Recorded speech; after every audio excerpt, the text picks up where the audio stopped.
Bismillahirrahmanirrahim. Assalamualaikum warahmatullahi wabarakatuh. Alhamdulillahi thumma alhamdulillah. Wa sallallahu wa sallam wa baraka ala sayyidi wa habibi rasulillah wa ala alihi wa sahbihi wa man wala. La hawla wa la quwwata illa billahil aliyyil azim. Allahumma alimna ma yanfa'una wanfa'na bima 'allamtana wa zidna 'uluman tanfa'una fid dunya wal akhirah. Amin. Rabbi shrah li sadri wa yassir li amri wahlul 'uqdatam min lisani yafqahu qawli. Alhamdulillah, Bapak Ibu semua, semoga Allah Subhanahu wa taala memudahkan urusan kita semua, menerima apa yang telah kita lakukan dari hal-hal yang taat. Pada kesempatan kali ini kita akan berbicara tentang hikmah beriman kepada kitab-kitab Allah. Kalau misalkan kita melihat, ini kan termasuk kepada rukun iman. Sebenarnya rukun iman itu kan ada 6. Hikmah beriman atau beriman kepada kitab-kitab Allah ini termasuk rukun ke-3. Ustaz, kenapa langsung lompat ke-3? Tidak rukun pertama, kemudian kedua, kemudian baru ketiga. Karena rukun iman ketiga ini kita jelaskan, karena memang untuk saat ini PPT atau PowerPoint yang ada ini tentang rukun ketiga. Nanti setelah itu kita akan berbicara tentang rukun-rukun yang lainnya. Bukan berarti kita telah membahas rukun pertama, kedua, sekarang baru ketiga. Ya, kita ingin membahas tentang hikmah beriman kepada kitab-kitab Allah ini. Pada pembahasan ini kita akan membahas tentang 8 pembahasan. Ya, pada waktu yang lumayan singkat ini kita akan mencoba untuk membahas tentang pertama, arti kitabullah. Kemudian kedua, makna iman kepada kitabullah. Yang ketiga, hakikat beriman kepada kitabullah. Yang keempat, hukum beriman kepada kitab-kitab Allah. Yang kelima, urgensi beriman kepada kitabullah. Bagaimana beriman kepada kitab-kitab Allah. Bagaimana beriman kepada kitab Al-Quran. Kemudian yang terakhir, hikmah beriman kepada kitab-kitab Allah. Saya secara pribadi, kita kan mengetahui ada kitab-kitab selain daripada Al-Quran. Ada kitab Zabur, diturunkan kepada Nabi Daud. Kemudian ada Taurat, diturunkan kepada Nabi Musa. Kemudian ada Injil, diturunkan kepada Nabi Isa. Kemudian ada Suhuf, ya, ada beberapa lembaran-lembaran yang sering kita dengar itu dan diceritakan di dalam Al-Quran. Ada namanya Suhuf Ibrahim, ada Suhuf Musa. Kemudian untuk nabi-nabi yang lain itu ada kitab tertentu. Tapi yang wajib kita imani, ya, adalah kitab-kitab yang disebutkan di dalam Al-Quran, dan kita mengimani bahwasanya setiap nabi dan rasul yang diutus oleh Allah Subhanahu wa taala itu Allah berikan kitab pedoman untuk menjelaskan kepada umatnya. Dan yang terbaik di antara kitab-kitab yang Allah turunkan kepada nabi dan rasul apa? Al-Quran. Al-Quran. Dan seluruh ulama sepakat, pernah kita jelaskan, ulama seluruhnya sepakat, di antara mukjizat-mukjizat yang dikeluarkan atau yang diberikan Allah kepada para nabi dan rasul, Nabi Isa mampu menghidupkan orang wafat. Nabi Musa membelah lautan. Nabi Musa ketika dilemparkan tongkatnya menjadi ular. Itu semua mukjizat. Nabi Ibrahim ketika dimasukkan ke dalam api, dia bukan malah kebakaran, tapi merasakan sejuk. Di antara mukjizat-mukjizat yang Allah berikan kepada nabi dan rasul, yang paling keren itu adalah Al-Quran. Tapi kalau misalkan ada di hadapan kita ketika orang atau ketika itu Nabi Musa misalkan melemparkan tongkatnya menjadi ular, kita begitu luar biasa ya. Kalau kita hadir ketika itu kita mengatakan luar biasa.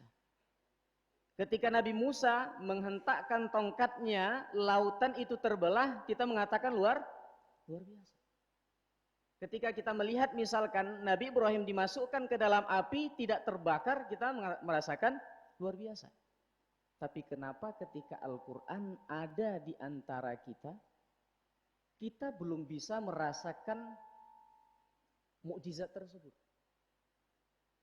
Padahal ya, bapak-bapak, ibu-ibu semua, ada diriwayatkan dalam salah satu hadis Rasulullah Shallallahu Alaihi Wasallam, para sahabat itu ketika melakukan perjalanan tidak bareng dengan Rasulullah.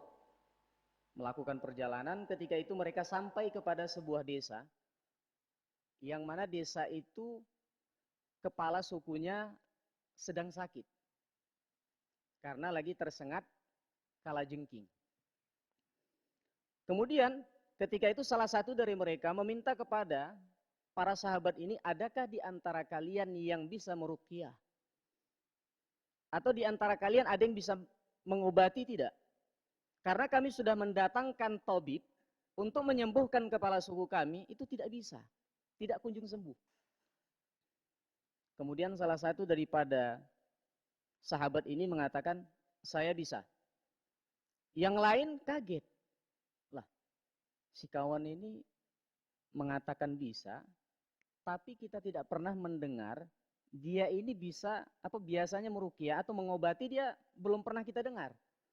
Tapi kenapa dia menyatakan bahwasanya dia bisa? Kemudian diikuti oleh para sahabat yang lain. Oleh salah seorang sahabat ini dibacakan Al-Fatihah ya, dengan kekuatan dan kebesaran Allah Subhanahu wa taala, kepala suku tadi atau kepala desa tadi sembuh.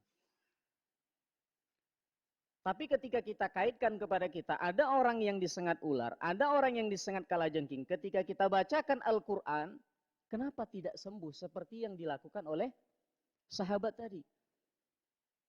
Ternyata para ulama mengatakan, para sahabat itu ketika dia membacakan, ada dua hal yang belum tentu ada kepada kita, sehingga ketika kita mengobati orang lain, tidak sembuh. Pertama, keyakinan mereka terhadap setiap ayat yang diturunkan oleh Allah Subhanahu wa taala tanpa keraguan sedikit pun. Mereka benar-benar yakin terhadap ayat-ayat yang diturunkan Allah Subhanahu wa taala kepada Rasulullah. Sementara yang kedua, mereka ketika menghafalkan setiap ayat yang dimasukkan ke dalam pikiran mereka, mereka sudah mengamalkannya.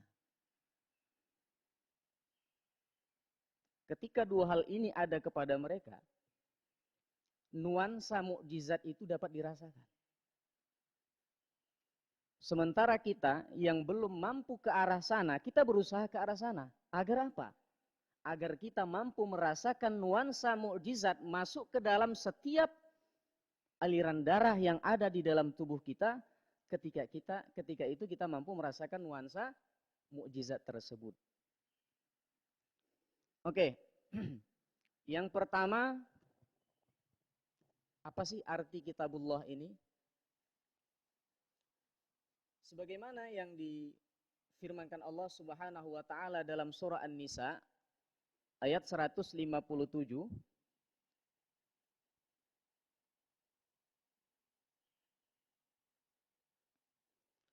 Ketika itu Allah katakan, yas'aluka ahlul kitabi an tunazzila alaihim kitaban minas sama. Ya. Ahlul kitab, yaitu orang-orang Yahudi, meminta kepadamu agar Allah Subhanahu wa taala menurunkan kepadamu kitaban minas sama. Sebuah kitab yang langsung diturunkan dari langit. Ya.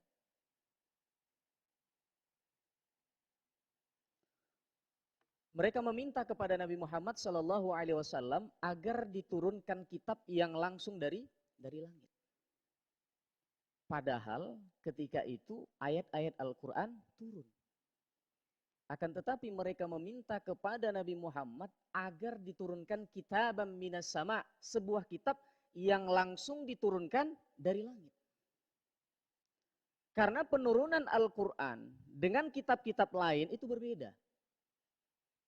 Kalau kitab lain langsung turun, langsung tertulis. Sementara Al-Quran turunnya itu selama 23 tahun. Permintaan mereka ini dijelaskan oleh para ulama agar mereka meminta kepada Nabi Muhammad penurunan kitab yang ada pada Anda, wahai Muhammad, cobalah seperti kitab-kitab sebelumnya. Karena dalam pemahaman mereka, yang dinamakan kitabullah itu sesuatu yang langsung diturunkan dari langit.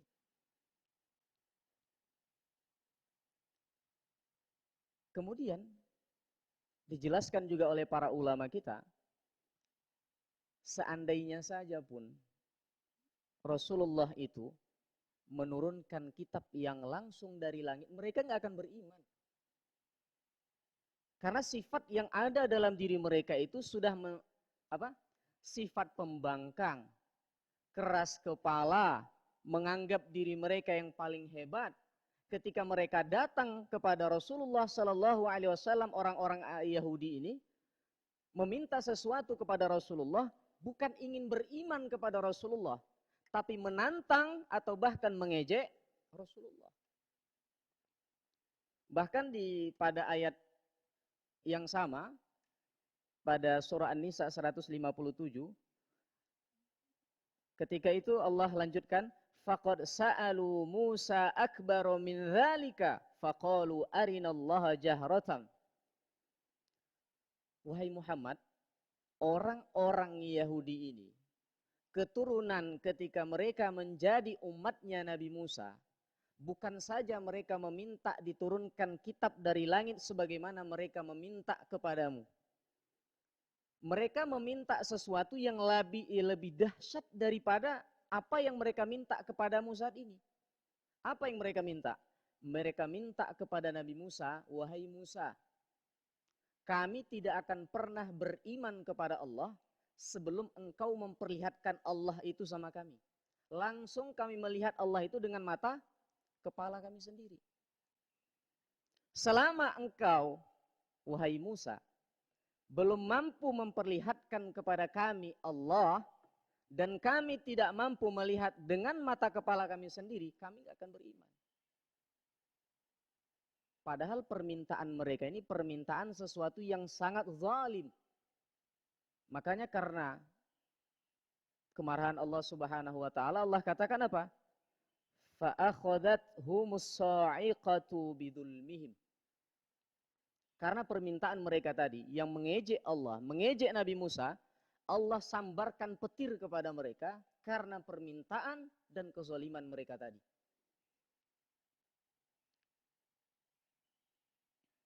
Faqad sa'alu thumma ittakhadhul ijla min ba'di ma ja'atuhumul bayyinatu fa'afawna an dzalik. Kemudian setelah mereka meminta tidak dikabulkan, mereka menjadikan patung anak sapi sebagai Tuhan. Karena mereka melihat bahwasanya yang dinamakan keimanan itu ketika sesuatu yang bisa kita lihat. Kalau tidak bisa dilihat, ya kita sembah apa yang bisa dilihat. Kan ada yang sering kita dengar yang patung yang dibuat oleh Samiri. Ya. Kemudian dikumpulkan emas-emas dari para perempuan, kemudian dibentuk menjadi patung anak sapi, itulah yang mereka sembah. Kemudian dikatakan di sini fa'afauna an dzalik. Meskipun seperti itu mereka lakukan ketika mereka ingin bertaubat kepada Allah, kami ampunkan. Tapi bapak-bapak, ibu-ibu semua, pengampunan yang ada di syariat sebelum Rasulullah Shallallahu Alaihi Wasallam itu berbeda dengan syariat kita sekarang. Kalau kita kan kalau ingin bertaubat kepada Allah bagaimana?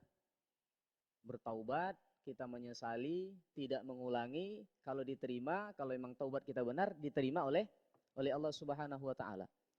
Kalau syariat sebelum Rasulullah dulu, ketika ada orang yang bertaubat kepada Allah, cara taubatnya bunuh diri. Syariat terdahulu. Tidak akan diterima taubat seseorang sebelum dia membunuh dirinya. Karena bentuk taubat tadi. Kemudian di syariat Rasulullah itu dibedakan. Kemudian ada lagi syariat sebelumnya ketika najis terkena pakaian kita. Kalau kita kan kita basuh saja, hilang warna, hilang rasa, hilang bau. Kalau syariat sebelum Rasulullah itu kalau ada najis harus dipotong. Kemudian syariat sebelumnya lagi yang terjadi di zaman Nabi Yusuf, itu ketika ada orang mencuri, kedapatan, hukumannya dijadikan budak. Kemudian di zaman kita sekarang, itu kan tidak dijadikan budak. Kalau ada orang mencuri sampai kepada batasan tertentu, maka akan dipotong tangannya. Yang motong tangannya bukan sampai di sini, tapi sampai di sini saja. Kan sedep tuh kalau seandainya kita dapat koruptor kan, terbukti potong tangan kan. Kalau di zaman dulu, di zaman Nabi Yusuf itu ketika ada orang mencuri dijadikan budak. Nah inilah perbedaan-perbedaan ketika Al-Quran turun menghapuskan syariat-syariat sebelumnya dan yang dijadikan sebagai tolak ukur apa? Al-Quran. Nanti akan kita jelaskan. Arti kitabullah yang difahami oleh orang-orang Yahudi dahulu adalah sebuah kitab yang langsung diturunkan oleh Allah Subhanahu wa taala dari langit. Yang dinamakan kitab itu kitab dan suhuf. Suhuf itu bentuk jamak atau plural dari sahifah. Sahifah itu lembaran-lembaran atau sahifatun lembaran, suhuf lembaran-lembaran. Maka yang dinamakan kitabullah itu adalah perkataan Allah Subhanahu wa taala. Kemudian diwahyukan kepada para utusannya. Kemudian tertulis dan diucapkan secara verbal. Ya, setelah diucapkan secara verbal baru dituliskan. Itu arti kitabullah. Jadi kalau misalkan ada orang mengatakan ada sebuah kitab yang diturunkan bukan kepada utusan Allah, bukan kepada Nabi dan Rasul, itu bukan disebut kitabullah.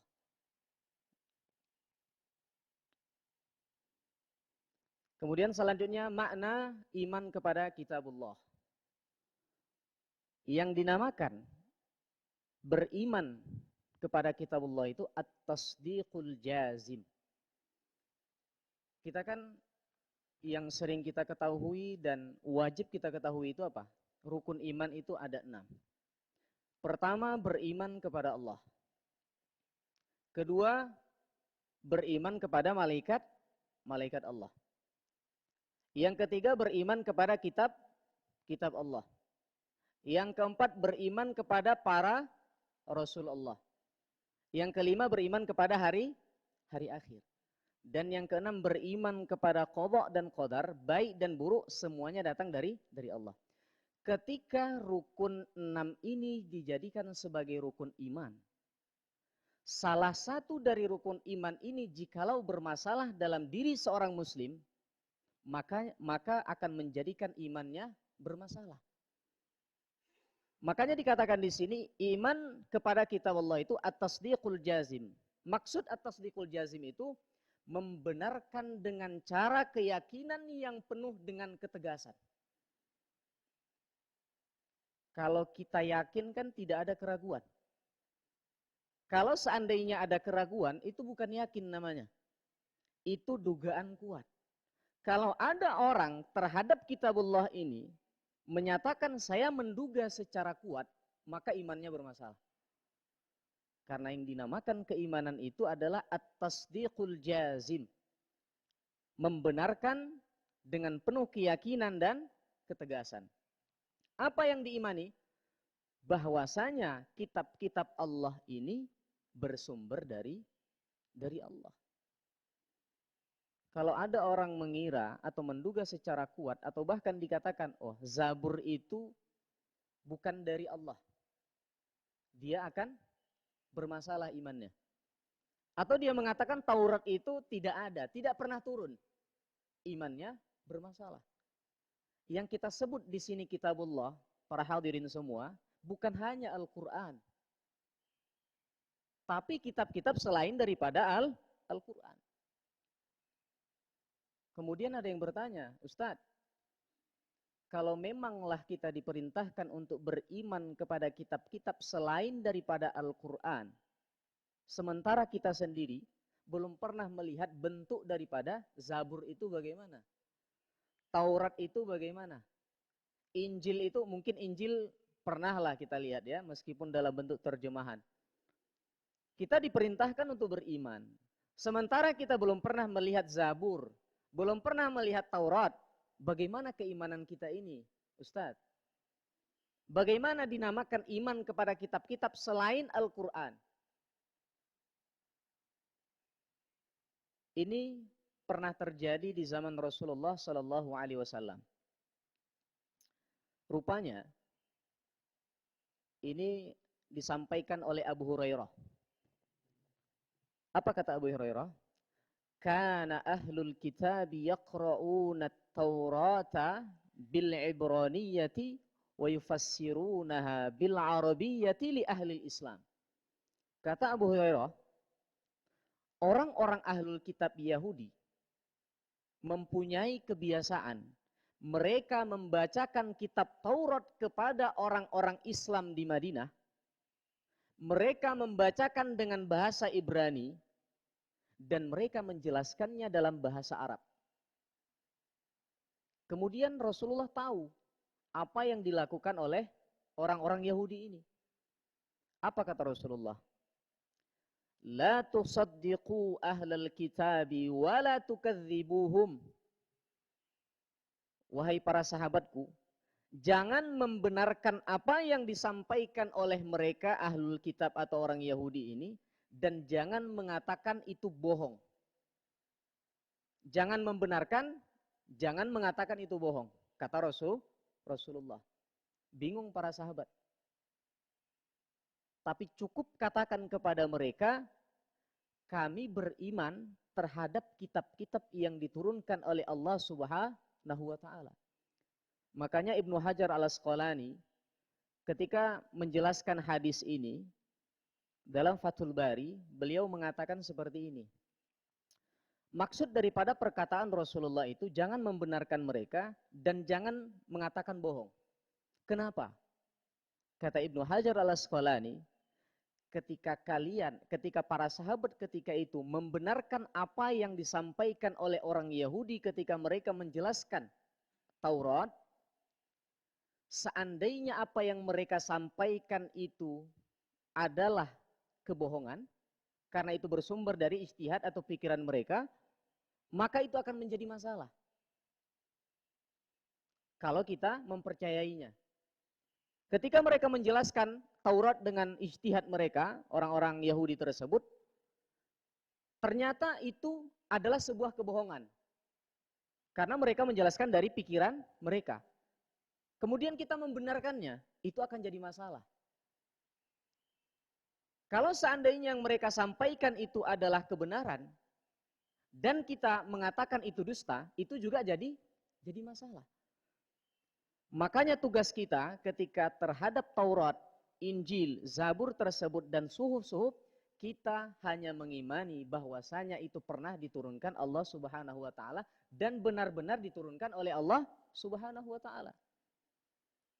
Adapun keimanan dan yang harus kita pelajari itu adalah Al-Quran.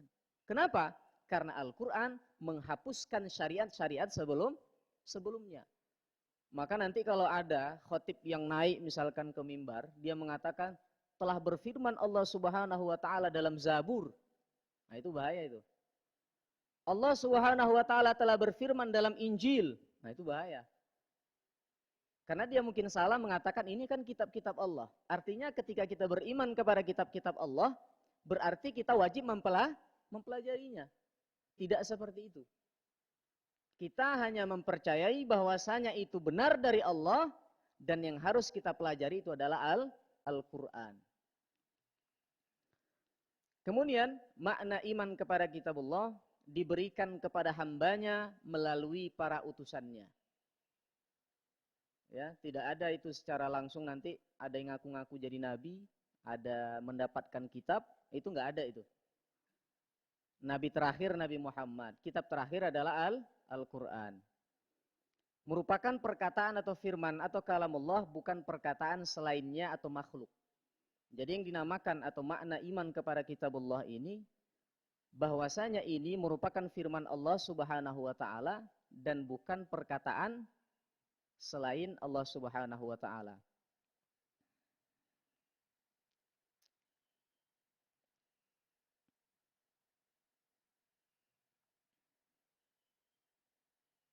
Oke. Kemudian makna iman kepada kitabullah ini adalah syariat yang terkandung di dalam kitab. Bahwasanya apa yang disampaikan oleh Al-Quran itu telah mencakup seluruh ajaran-ajaran atau syariat yang telah disampaikan kepada oleh kitab-kitab sebelum Al-Quran. Kemudian urgensi iman kepada kitabullah. Apa sih manfaat? Apa sih keharusan atau urgensi kita ini beriman kepada kitabullah? Al-imanu bil kutubi aslun min usulil aqidati wa ruknun min arkanil iman wa la yasihhu imanu ahadin illa idza amana bil kutubi allati anzalaha Allahu ala rusulihi alaihi mussalam.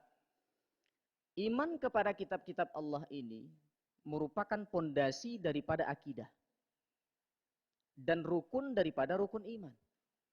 Ketika ada orang yang tidak beriman kepada salah satu daripada kitab-kitab Allah ini, maka imannya batal. Orang kalau misalkan imannya batal, Bapak Ibu semua, seluruh amalan yang telah dia kumpulkan akan hangus menjadi nol. Inilah makanya kenapa Rasulullah itu ketika di Mekah selama 13 tahun, yang disasar atau yang dibangun oleh Rasulullah itu adalah akidah. Selama 13 tahun Rasulullah menyampaikan atau mengokohkan akidah. Karena akidah ini merupakan pondasi. Kalau seandainya akidah bermasalah, untuk yang lainnya pasti bermasalah. Ibarat sebuah bangunan, ketika pondasinya bermasalah, mungkin kita melihat bangunan ini tidak ada masalahnya. Karena pondasi tidak terlihat. Tapi ketika misalkan ada angin yang datang terhadap bangunan tersebut, akan mudah merobohkan bangunan itu. Sama seperti akidah yang ada pada zaman kita ini, ketika kita tidak memperkuat akidah kita dengan benar, meskipun kita merasa kita telah melakukan amalan yang cukup banyak dan kuat, maka itu akan menjadi masalah besar. Ketika nanti ada orang mengusik kita dalam hal pemikiran, kita akan mudah tergoyah. Itulah pentingnya akidah. Rasulullah 13 tahun di Mekah, 10 tahun di Madinah. Tapi kalau misalkan dilihat, di mana orang-orang yang berbondong masuk ke dalam Islam? Ketika di Madinah. Meskipun 10 tahun, tapi yang masuk ke dalam Islam sangat banyak. Karena Rasulullah berhasil ya mendidik para sahabat dengan akidah yang benar. Mereka menjadi para mujahidin yang berjuang di jalan Allah bukan saja ketika di medan perang, tapi dalam hal keyakinan dan pemikiran. Makanya para sahabat itu, Bapak Ibu semua, ketika Rasulullah memerintahkan kepada para sahabat untuk berdakwah ke tempat yang sama sekali belum pernah disentuh oleh Islam, mereka sangat siap. Kenapa? Karena dalam pikiran mereka hasil didikan Rasulullah itu, akidah yang kuat, mereka yakin kalau saya berdakwah kepada tempat tertentu yang belum pernah disentuh oleh Islam, nanti saya berdakwah di sana, ada orang masuk Islam, anaknya masuk Islam, cucunya masuk Islam, dan Islam ada di situ berkembang, setiap amalan yang dilakukan oleh mereka itu, mereka mendapatkan pahala, saya juga dapat. Apa yang mereka lakukan? Mereka lakukan sholat, mereka lakukan puasa, mereka lakukan segala bentuk ketaatan dan kebaikan. Mereka dapat pahala.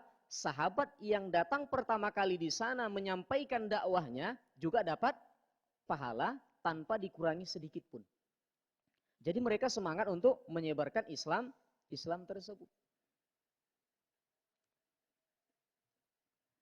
Nah, urgensi beriman kepada kitab Allah ini seperti kita jelaskan tadi bahwasanya ini merupakan salah satu pondasi atau yang menjadi dasar daripada akidah. Kemudian salah satu dari rukun iman, dan yang ketiga, tidak sempurna iman tanpa beriman kepada kitab-kitab Allah ini. Perintah beriman kepada kitab-kitab Allah yang disampaikan oleh Allah Subhanahu wa taala dalam Al-Baqarah 136,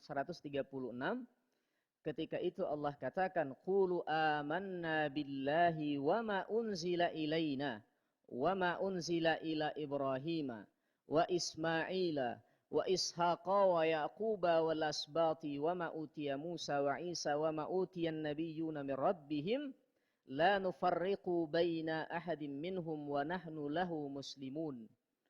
Katakanlah, kami telah beriman kepada Allah dan apa yang diturunkan kepada kami. Bukan saja apa yang diturunkan kepada kami. Bukan saja kita beriman kepada Al-Quran. Akan tetapi apa yang diturunkan kepada Nabi Ibrahim berupa suhuf. Apa yang diturunkan kepada Nabi Ismail, kepada Nabi Ishak, kepada Nabi Yakub, dan kepada para turunan mereka, dan apa yang diturunkan kepada Nabi Musa dan Nabi Isa, dan apa yang diturunkan atau yang diberikan kepada para nabi yang diutus oleh Allah Subhanahu wa taala, kami tidak membandingkan mereka, membeda-bedakan mereka, dan kami beriman kepada mereka. Itu perintah beriman kepada kitab Allah. Apa sih akibat ingkar terhadap kitab-kitab Allah? Akibat ingkar terhadap kitab Allah itu, fatawalla anhum wa qala ya qaumi laqad ablaghtukum risalata rabbi wa nasahtu lakum walakin la tuhibbunan nasihin. Ini terjadi kepada Nabi Saleh. Nabi Saleh pergi meninggalkan mereka, kemudian berkata, wahai kaumku, sungguh aku telah menyampaikan amanat Tuhanku kepadamu, dan aku telah menasihati kamu, tetapi kamu tidak menyukai orang-orang yang memberi nasihat. Kalau kita melihat kejadian-kejadian sebelumnya Bapak Ibu semua, biasanya orang ketika melakukan sesuatu, yang mana sesuatu tersebut sudah melanggar syariat, kemudian datang seseorang ingin memberikan nasihat atau menyampaikan sebuah kebenaran, biasanya mereka itu akan ingkar. Padahal yang diutus kepada mereka apa? Nabi. Bahkan di antara mereka tidak segan-segan membunuh Nabi tersebut. Kenapa? Karena tidak sesuai dengan keinginan dan yang ada dalam pikiran mereka. Makanya iman itu bukanlah sesuatu yang kita suka baru kita beriman, tidak suka kita tinggalkan, tidak seperti itu. Makanya muncul orang-orang ateis ketika mereka dalam pikiran mereka Tuhan itu adalah sesuatu yang mampu dan harus bisa dilihat. Kalau tidak bisa dilihat bukan Tuhan. Makanya mereka tidak beriman kepada Tuhan. Karena mereka mengedepankan akal mereka, mengenyampingkan wahyu. Dirasa mereka tidak cocok, mereka tinggalkan. Cocok menurut mereka, mereka ambil. Itu bukan keimanan. Keimanan itu adalah sesuatu yang berbentuk keyakinan. Kita tidak pernah melihat Allah. Siapa di sini yang pernah melihat Allah? Tidak ada. Ada yang pernah bertemu dengan Rasulullah? Tidak ada yang pernah bertemu. Ada yang pernah melihat malaikat? Tidak ada. Tapi kenapa kita disuruh beriman dan percaya? Itulah keimanan. Keimananlah yang membedakan orang-orang beriman dengan orang-orang tidak beriman. Meskipun kita tidak melihat Allah, kita percaya Allah dengan ciptaannya. Tidak mungkin ciptaan Allah ini ada tanpa adanya yang menciptakan. Makanya pernah terjadi, dan ini dinukilkan oleh para ulama kita di dalam kitab-kitab akidah. Ketika itu Imam Abu Hanifah berdebat dengan seorang ateis. Ya, perdebatannya sangat sengit. Dan orang ateis ini mengatakan, saya tidak percaya adanya Allah. Saya tidak percaya dengan adanya Tuhan. Berikan saya sebuah logika yang kalau dijelaskan kepada saya, secara logika saya terima. Kemudian Imam Abu Hanifah mengatakan, ada sebuah kapal, kata Imam Abu Hanifah. Kapal ini begitu besar. Kapal ini membawa barang-barang yang sangat mahal dan mewah kalau misalkan dijual menjadikan orang-orang tersebut menjadi orang kaya. Kapal ini membawa barang-barang tersebut dari kota A menuju kota B. Setelah sampai ke kota B, barang-barang tersebut diturunkan, dimasukkan barang-barang yang lain, kemudian dibawa ke kota C oleh kapal tadi. Setelah sampai ke kota C, dia kembali ke kota B, ke kota A, ke kota C lagi. Kemudian dikatakan oleh Imam Abu Hanifah, kapal tersebut membawa barang-barang berpindah dari kota A ke kota B, B ke C, C ke A ke C. Imam Abu Hanifah mengatakan kapal tersebut tidak ada yang mengendalikan. Kata Imam Abu Hanifah. Orang ateis tadi bilang, oh enggak mungkin. Tidak mungkin sebuah kapal yang begitu besar, membawa barang-barang yang begitu mewah, banyak, tidak ada yang mengendalikan. Kata Imam Abu Hanifah, begitulah alam semesta ini, dengan segala keindahannya, tidak mungkin tidak ada yang mengendalikan dan menciptakan. Kapal saja Anda percaya bahwasanya kapal tersebut berjalan, ada yang menjalankan, konon lagi alam semesta. Terdiam orang ateis tadi meninggalkan Abu Hanifah dengan perasaan malu. Secara logika itu orang-orang ateis itu seolah-olah mereka hebat gitu. Memang kalau misalkan mereka ketemu sama orang-orang awam yang sama sekali belum pernah mengaji tentang keimanan dan akidah, mungkin mereka akan terpengaruh. Mungkin dibilang orang ateis ini, kita percaya sesuatu itu karena kita melihatnya. Kalau misalkan kita tidak bisa melihatnya, sesuatu itu tidak ada. Orang yang baru belajar akidah, oh iya juga ya. Berarti Tuhan itu nggak ada, surga itu nggak ada, neraka itu nggak ada. Ya azab kubur itu nggak ada. Ini sangat sangat berbahaya. Kafir mengingkari sebagian dari apa yang Allah turunkan. Wa may yakfur billahi wa malaikatihi wa kutubihi wa rusulihi wal yaumil akhir faqad dhalla dhalalan ba'ida. Barang siapa yang ingkar kepada Allah, ingkar kepada malaikat-malaikatnya, kitab-kitabnya, rasul-rasulnya, dan hari kemudian, maka sungguh mereka itu telah tersesat dengan kesesatan yang jauh. Kita walaupun belum pernah melihat Allah, belum pernah bertemu dengan malaikat, belum pernah melihat kitab-kitab selain daripada Al-Quran, belum pernah bertemu dengan Nabi Yusuf misalkan, kita tetap beriman karena Allah memerintahkan kita untuk beriman tadi. Nah, hakikat iman kepada kitabullah. Pertama, kita meyakini bahwasanya itu semua dari Allah. Yang kedua, menyeru untuk menyembah Allah. Kitab-kitab yang Allah turunkan Bapak Ibu semua, baik itu Zabur, Injil, Taurat, Suhuf, ataupun Al-Quran, semuanya menyuruhkan kepada untuk menyeru kepada Allah. Menyembah Allah. Kenapa Allah perlu disembah? Apakah Allah butuh sama kita? Allah itu enggak butuh sama kita. Bahkan dalam salah satu hadis qudsi, ya, disampaikan oleh Allah Subhanahu wa taala, jikalau seluruh manusia, mulai dari pertamanya ada manusia dari zaman Nabi Adam sampai nanti hari kiamat, bukan saja dari kalangan manusia, dari kalangan jin, semua meminta apapun kepada Allah, kemudian Allah mengabulkan apapun yang mereka minta, itu tidak akan mengurangi kekayaan Allah. Bukan berarti ketika kita beribadah kepada Allah, Allah itu butuh dengan kita seperti film-film yang ada di Hollywood itu loh. Jadi kalau misalkan dia Tuhan, ketika orang-orang yang menyembah dia itu mati, maka roh-rohnya tersebut akan dihisap sama dia, maka dia akan menjadi kuat. Bukan seperti itu. Allah itu memerintahkan kepada kita, bukan Allah itu butuh kepada kita. Kitalah yang butuh kepada Allah. Maka ketika kita berbuat baik, ya, terkadang ada yang salah nih, pikiran yang salah. Ketika ada orang berbuat baik, dia mengira bahwasanya dia telah melakukan kebaikan dengan menolong orang lain.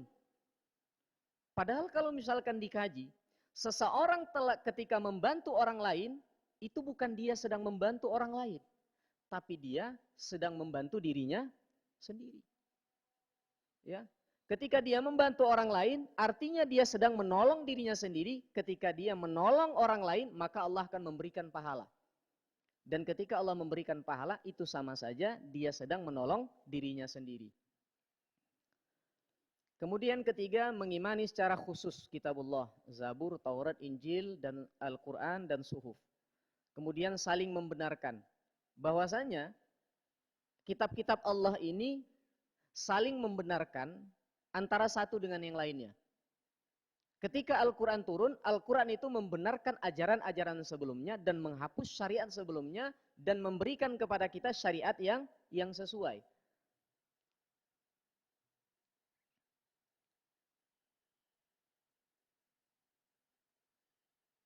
Sudah kita jelaskan tadi, jumlahnya tidak diketahui, jumlah kitabullah itu tidak diketahui dengan pasti, hanya Allah saja yang mengetahuinya. Kitabullah yang diketahui berdasarkan Al-Quran atau yang disebutkan dalam Al-Quran ada yang namanya Suhuf Ibrahim. Lembaran-lembaran yang diberikan kepada Nabi Ibrahim. Ada lembaran-lembaran yang diberikan kepada Nabi Musa.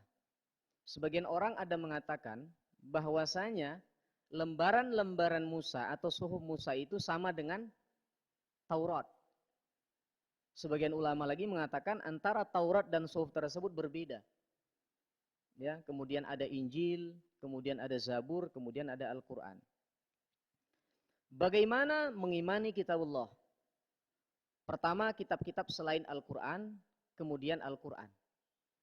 Tadi sudah kita jelaskan juga, cara kita beriman kepada kitab-kitab selain Al-Quran. Pertama, kita mengimani bahwasanya itu benar turun dari Allah. Kita yakin tanpa keraguan. Kalau ragu kita, itu masalah. Kemudian yang kedua, ya, dan saya tulis di sini. Kemudian yang kedua,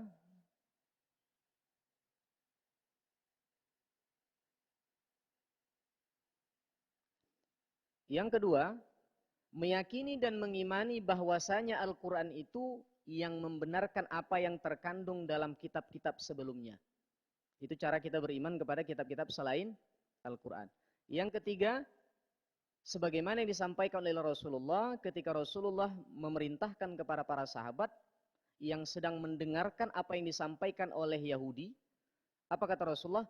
Cukup katakan dan imani bahwasanya saya beriman terhadap apa yang diturunkan oleh Allah Ta'ala dan apa yang diturunkan kepada kami. Cukup saja kita katakan seperti itu tanpa kita harus mempelajari Injil. Tanpa kita harus mempelajari Zabur. Mana tahu nanti di antara jemaah setelah ini kan, mereka mengatakan beriman kepada Zabur, beriman kepada Injil. Setelah ini saya harus mempelajari Zabur. Saya harus mempelajari Injil. Jangan seperti itu. Al-Quran ini kalau kita pelajari sampai mati pun kita nggak akan selesai. Ya, sampai pun ditambah umur kita, ada extra time dikasih sama kita, Al-Quran itu tidak akan selesai kita pelajari. Makanya Al-Quran itu turunkan kepada kita menjadi pedoman, kita jadikan sebagai imam, kita sebagai makmum. Jangan dibalik ya. Jangan Al-Quran dijadikan sebagai makmum, kita jadi imamnya. Kalau misalkan kita menjadikan Al-Quran sebagai makmum, kita yang jadi imamnya, Al-Quran itu akan tendang kita ke neraka.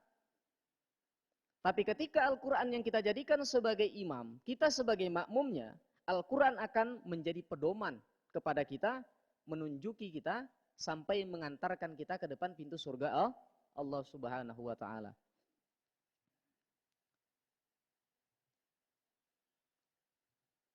Nah, kemudian cara beriman kepada Al-Quran. Kalau misalkan Bapak Ibu perhatikan semua di atas, tahap penurunan Al-Quran. Al-Quran itu dari Allah. Kemudian ke Lauhil Mahfuz. Dari Lauhil Mahfuz ini diturunkan oleh Allah Subhanahu wa Ta'ala ke langit dunia langsung semua. Dari Allah ke Lauhil Mahfuz, kemudian diturunkan oleh Allah Subhanahu wa taala ke langit dunia semuanya Al-Qur'an. Adapun dari langit dunia kepada Rasulullah diturunkan oleh Allah Subhanahu wa taala secara berangsur-angsur selama 23 tahun. 13 tahun di Mekah, 10 tahun di Madinah. Pembawa wahyunya tetap malaikat Jibril. Ya, makanya di sini saya buat di samping kanan itu dari Allah ke Lauhil Mahfuz, kemudian ke Baitul Izzah atau langit dunia, itu penurunannya sekaligus. Adapun dari langit dunia yang dibawa oleh malaikat Jibril dan ayat yang pertama sekali turun surah apa? Iqra bismi rabbikal ladzi khalaq. Surat pertama itu turun, itulah angsuran pertama. Ada ayat yang memang Allah turunkan, Allah perintahkan kepada malaikat Jibril untuk diturunkan kepada Rasulullah, ya, sesuai dengan kejadian tertentu. Ada juga ayat yang diturunkan oleh Allah Subhanahu wa taala bukan berdasarkan kejadian tertentu. Allah perintahkan saja, turunkan saja.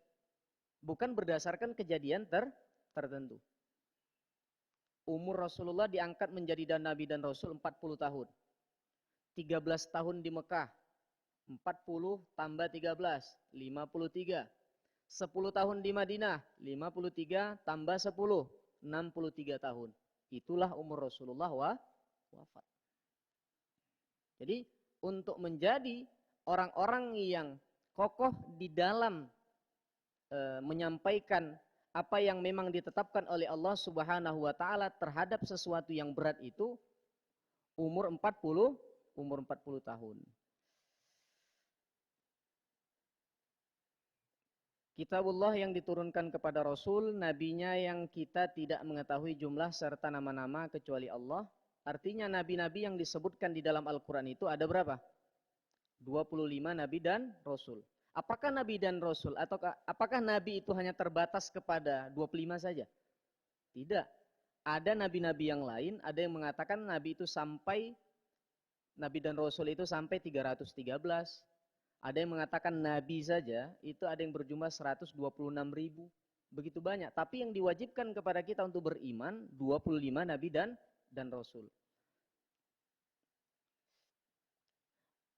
Sebagaimana disampaikan oleh Allah Subhanahu wa taala, ya, walaqad arsalna rusulan min qablika minhum man qasasna 'alaik. Kami telah mengutus para utusan kami sebelum kamu wahai Muhammad, di antara mereka ada yang tidak kami ceritakan kepadamu.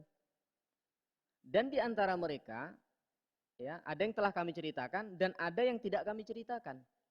Tapi bentuk keimanan kita percaya bahwasanya benar Allah Subhanahu wa taala menurunkan nabi-nabi tersebut.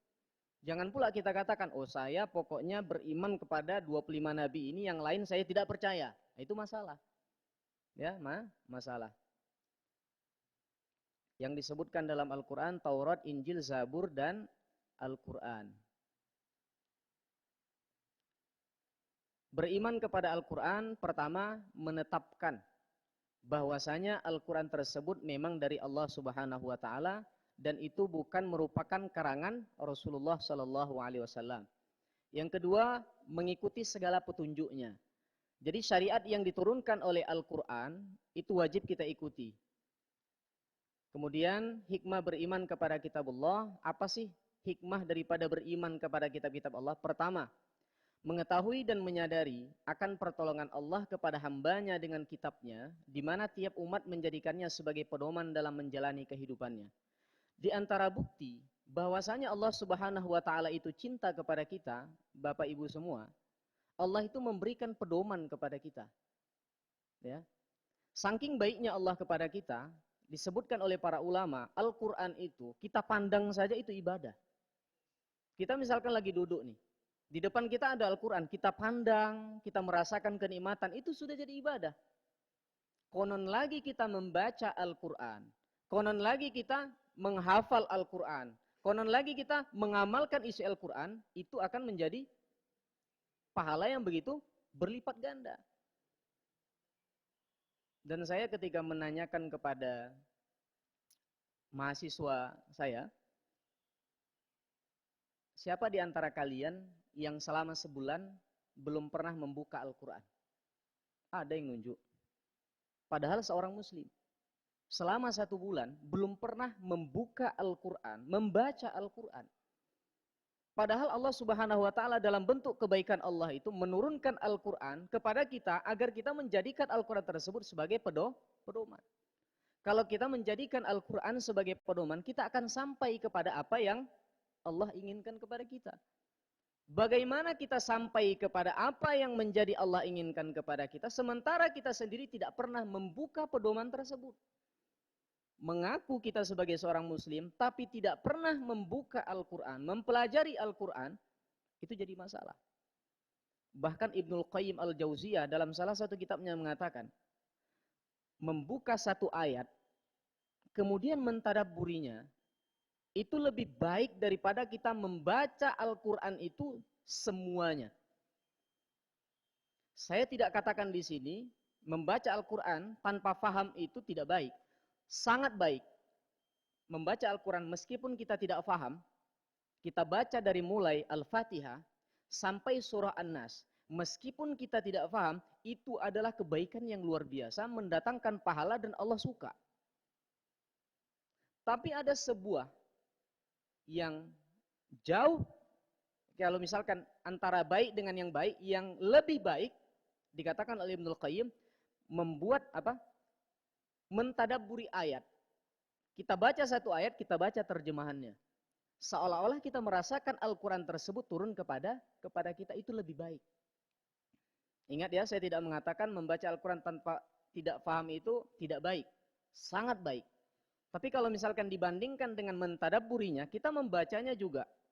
Mentadabburinya juga, sehingga ketika kita mentadabburinya, kita faham atau hal yang kita tadabburi tersebut sesuai dengan masalah yang kita rasakan, itu jauh lebih baik.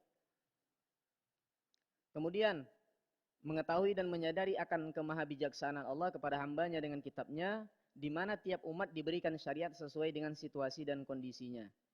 Yang ketiga, memahami atau menyadari akan pentingnya menjaga peduli perhatian terhadap kitab Allah, khususnya Al-Quran, dengan selalu membacanya, mentadabburi kandungannya, dan mengamalkannya dalam kehidupan. Al-Quran ini beda dengan kitab-kitab yang lain. Al-Quran itu yang langsung Allah sendiri berjanji untuk menjaganya. Kalau misalkan kitab yang lain, Allah itu tidak berjanji untuk menjaganya. Makanya dalam sering kita dengar Taurat Injil tersebut ada yang sudah diselewengkan. Pernah itu terjadi perkumpulan, ada 100 kristolog, terjadi perkumpulannya di London. Itu mereka melihat di dalam kitab Injil tersebut mana saja ayat-ayat yang dirasakan ini tidak cocok bahwasanya ini firman Allah. Ya, mereka sendiri mengakui itu. Kenapa Injil ini bermasalah? Karena setelah mereka teliti, ada di dalam Injil tersebut ternyata sudah diselewengkan. Itu perkumpulan di London, tahun berapa saya lupa.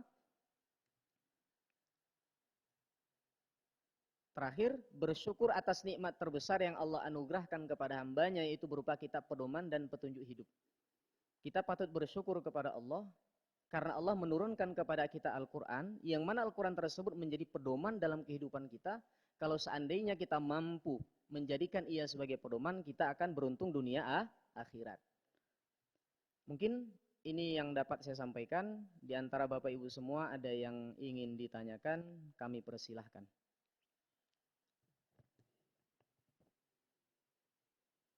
Mungkin ada yang ingin bertanya atau yang ingin menambahkan.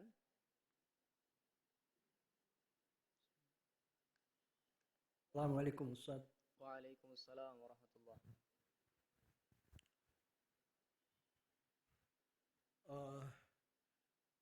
Urgensi apa dari Allah menurunkan Al-Quran dengan perantara malaikat Jibril? Urgensinya apa? Yang kedua, kenapa surat Al-Khalaq, Iqra' bismi rabbikal khalaq, itu turun pertama namun tidak menjadi pembuka daripada Al-Quran, malah Al-Fatihah. Itu apa alasannya Ustaz? Assalamualaikum warahmatullahi wabarakatuh. Waalaikumsalam. Waalaikumsalam warahmatullahi wabarakatuh. Baik, ada dua pertanyaan. Pertama, urgensi kenapa sih malaikat Jibril yang harus menjadi perantara? Kenapa tidak Allah panggil langsung Nabi Muhammad sebagaimana Allah memerintahkan atau memberikan kewajiban sholat? Langsung dipanggil kan? Langsung menghadap Allah Subhanahu wa taala, diberikan nih loh Al-Qur'an gitu kan. Nanti dikeluarkan masing-masing kejadian ya. Tidak seperti itu. Tapi Allah menjadikan malaikat Jibril menjadi perantara, menunjukkan bahwasanya Allah itu maha kuasa untuk memerintah siapa saja. Jadi kalau misalkan ada seorang raja ingin memberikan sesuatu, apakah dia langsung mencari orang tersebut kemudian memberikan? Misalkan ada dua kerajaan nih. Ketika satu kerajaan ingin memberikan hadiah yang begitu mahal kepada raja yang lain, apakah dia yang membawanya? Kan tidak. Tapi dia dengan kekuasaan si raja ini, dengan kehebatannya, dia perintahkan anggotanya, bawa hadiah ini berikan kepada raja tersebut. Begitu juga Allah. Malaikat Jibril ini kan pemimpin daripada malaikat. Sayyidul Malaikah. Yang Allah perintahkan itu pemimpin dari para malaikat, Allah perintahkan sampaikan ini kepada Nabi Muhammad, itu menunjukkan bahwasanya Allah Maha Kuasa. Pemimpin malaikat yang paling kuat saja Allah perintahkan. Ya, konon lagi yang selainnya. Itu menunjukkan bahwasanya Allah Subhanahu wa taala itu maha hebat. Sama dengan ketika misalkan kita dalam Al-Qur'an ada kata-kata kami telah melakukannya. Ya, walaqad anzalna misalkan kata Allah, kami telah menurunkannya. Ustadz, kenapa mesti kata kami di situ? Bukankah yang melakukan itu Allah? Kadang-kadang pun Allah mengatakan saya. Kadang-kadang kami. Apa berarti ketika Allah mengatakan kami, Allah itu kerjasama dengan malaikat? Bukan seperti itu. Itu kalau misalkan kata para ulama, litta'zimi. Untuk pengagungan kepada Allah Subhanahu wa taala, meskipun yang melakukan itu semua adalah Allah, tapi ada perantara yang dijadikan Allah di situ malaikat untuk menyampaikan kepada Nabi Muhammad. Maka dikatakan di situ kami. Bukan berarti Allah itu kerjasama. Maksud kami di situ, selain untuk pengagungan Allah Subhanahu wa taala, di situ ada hal lain yang diperbantukan oleh Allah Subhanahu wa taala untuk menyelesaikan pekerjaan itu. Nah, tapi kalau misalkan menciptakan wa ma khalaqtul jinna, dan saya kata Allah tidak menciptakan jin dan manusia kecuali untuk beribadah. Kata Allah itu apa? Saya, bukan kami. Karena penciptaan manusia itu tidak ada sangkut paut dengan yang lain. Allah saja yang menciptakan. Seperti itu. Kemudian yang kedua, pertanyaan kedua tadi, kenapa sebagaimana kita ketahui yang ayat pertama itu turun Iqra. Kemudian kenapa surah pembuka itu bukan surah Iqra tadi? Kenapa surah Al-Fatihah? Oke. Pertama kita katakan, kenapa Iqra yang pertama kali diturunkan? Membaca. Kita bahas dulu ya. Membaca itu merupakan pembuka untuk pengetahuan yang lainnya. Membaca itu menjadikan orang yang awalnya tidak tahu menjadi tahu. Dengan membaca, orang yang awalnya tidak tahu, dia akan menjadi tahu. Makanya ada pepatah Arab mengatakan an-nasu a'da'u bima jahilu. Manusia itu cenderung memusuhi terhadap sesuatu yang dia belum ketahui. Tapi kalau dia membacanya, dia memahaminya, maka dia tidak akan memusuhi sesuatu yang baik tadi. Terkadang kan ada terjadi sesuatu yang namanya miskomunikasi, terjadi perpecahan antara satu dengan yang lainnya. Karena mereka belum memahami antara satu dengan yang lainnya. Ketika mereka sudah paham, maka mereka akan bisa memahami. Itu dilakukan dengan membaca. Dan zaman sekarang Bapak Ibu semua, membaca itu bukan dengan diambil buku kemudian membaca. Kita melihat lingkungan kita, itu membaca lingkungan. Kita buka YouTube, kita dengarkan kajian di situ, itu sudah dinamakan membaca. Karena menyerap ilmu pengetahuan itu dengan membaca, salah satunya dengan mata dan pendengaran. Itu untuk kenapa Iqra pertama kali. Kemudian pertanyaan dari Bapak tadi, kenapa yang dijadikan pertama itu bukan Iqra tadi, malah Al-Fatihah? Kalau misalkan dilihat, ya, ini pendapat para ulama, penetapan daripada ayat-ayat tersebut ada yang mengatakan itu tauqifi. Tauqifi itu penetapan dari Allah Subhanahu wa taala, ya, ada di antara para ulama yang mengatakan itu ketentuan dari Allah. Karena dilihat bahwasanya Al-Fatihah itu mengandung semua unsur yang ada dalam Al-Qur'an tadi. Maka diletakkan pertama dan dinamakan Ummul Kitab, ibu daripada Al-Qur'an itu sendiri. Karena dalam Al-Fatihah tadi mengandung semuanya, maka dia diletakkan yang pertama. Bukan daripada Iqra, karena Iqra itu bagian daripada yang ada terkandung dalam Al-Fatihah tadi. Maka diletakkan Al-Fatihah, kemudian Al-Baqarah, dan lain sebagainya. Penyusunannya ada tauqifi. Lebih kurang seperti itu. Ya, ada yang lain?